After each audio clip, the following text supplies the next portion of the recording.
হেরে গেলাম, আবার আশা ভরসা বিশ্বাস সবকিছু হেরে গেল। ওই গুন্ডাটা কোনোদিনও তোর বাবা হতে পারে না, কোনোদিন আমাদের আপনজন হতে পারে না, কোনোদিনও না।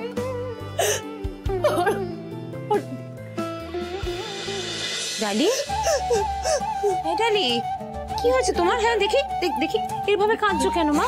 দেখি কি হয়েছে বলো তো আমাকে, কি হয়েছে? হ্যাঁ কি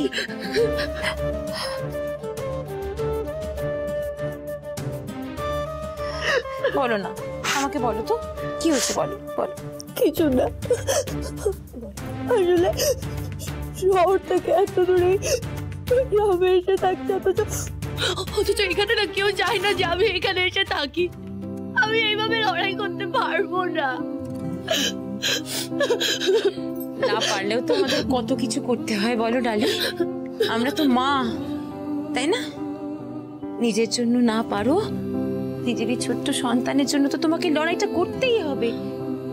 এই লড়াইটা সবাইকে করতে হয় ডালি, আমাদের মুখ বুঝে অনেক কিছু সহ্য করতে হয় জানো।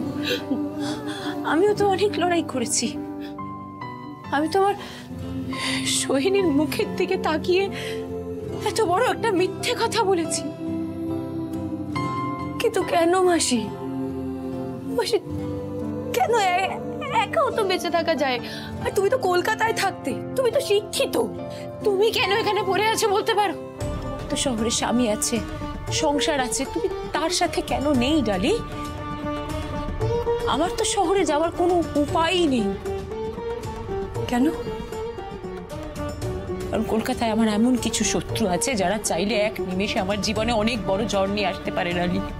ঝড় মানে? আমার গোটা জীবনটা সেদিন তছনছ হয়ে গেছিল জানো, জানো ডালি, আমার সোহিনী কোনোদিনও এরকম ছিল না, একটা সুস্থ সুন্দর ফুটফুটে মেয়ে। সেদিন হঠাৎ করে কিরকম একটা হয়ে গেল জানো, যখন ওই সোহিনীর আমি চিৎকার করছে কেন? সোহিনী, সোহিনী, সোহিনী,